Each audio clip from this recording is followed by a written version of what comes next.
Ira Epstein of Linn Associates with your morning flash update for this Monday, the 3rd of February. Hard to believe we're in February already. 2020, 9:15 a.m. And boy, was that a good Super Bowl game. I had a party last night over at the house. Didn't matter who won. It was just an interesting game, and what a halftime. Wow. All right. The stock market making up a big majority of what it lost on Friday. Now, when I say majority, 50% certainly in the stock, in the Dow. Gold and silver getting hit, no surprise. They hit the upper Bollinger Bands if you took a look at what was going on. Then you had the gamble this weekend. How bad was the situation going to be in China? Forget what I think and forget what the experts think. At this moment, the financial markets think the situation is not as bad as it could have been. You're already seeing the markets fall down in the gold and the silver. Copper is stable, not rallying, but stable, no longer falling. Energies are still under pressure because the world now has to figure out how long before Chinese companies get back to work, and what does that mean in the cuts in demand out of China. And that's basically what you're dealing with. So when OPEC gets together, and they could do so as early as next week, the question is, what do the Saudis want to do? Because in the past, historically, it's all fallen on their shoulders anyways. Maybe they'll get some help from Russia. In the grain market, it's a very flat market today, not action one way or the other. So I start looking at all that, trying to figure out, is the market telling us anything? Well, in the bond market, you can see, actually in the note market, you're down 14. So I'm viewing the early part of the day, and I want to make this clear. The early part of the day seems to be a risk-on environment and safe haven coming off the market.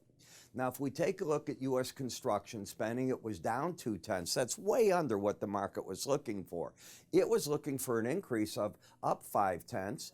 The good news is they did revise November up a fraction more, but that doesn't offset what we saw there.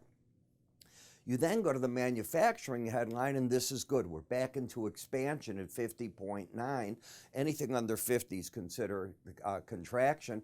And you can see the other numbers are doing pretty well. So I think that helps the marketplace. Market group's final numbers of the, well, I think that's double because I've got that on the other. Let's see, the sector there. Oh, no, I'm wrong. Market Group's January U.S. manufacturing purchasing, I wish I would have had that the other way, 51.9 versus an expected 51.7.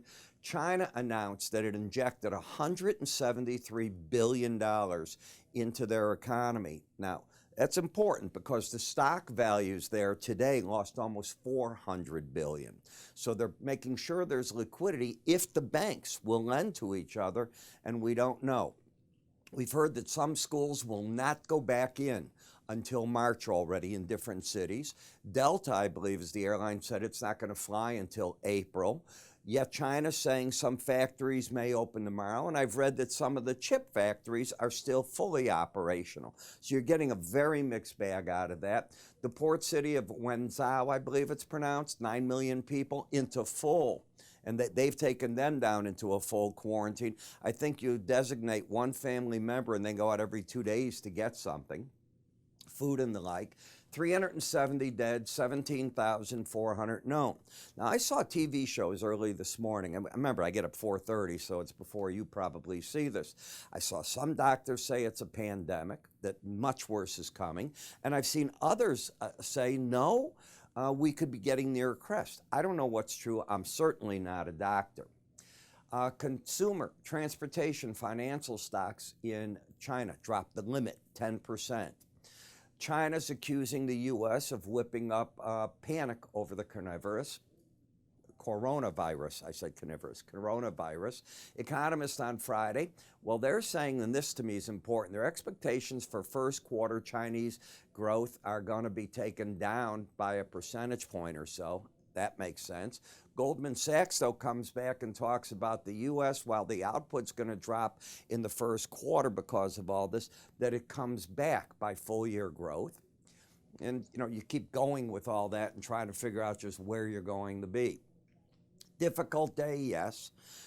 Values lost, yes. First day that China's opened its market since January 23rd in the financial sector. So you're going to get these plays as people come back, be it metals, whatever.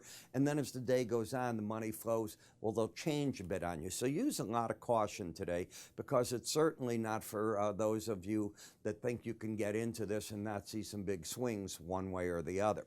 Want to remind you all, I'm putting out a SPDR ETF video every afternoon for subscribers. You can get a 2-week free trial to it, and that's what we're going down to now. 2 weeks, because we're just about at the point where we're ready for the full release. Go to our website. Under free offers, sign up for the free trial. We'll be happy to put it in your hands. And I, by 4 o'clock, typically have covered all of the ETF and SPDRs that I want to, and that gives you information for the next morning's trade at 8:30 in the morning for them. In the meantime, I'm Ira Epstein. Good luck, good trading, and I will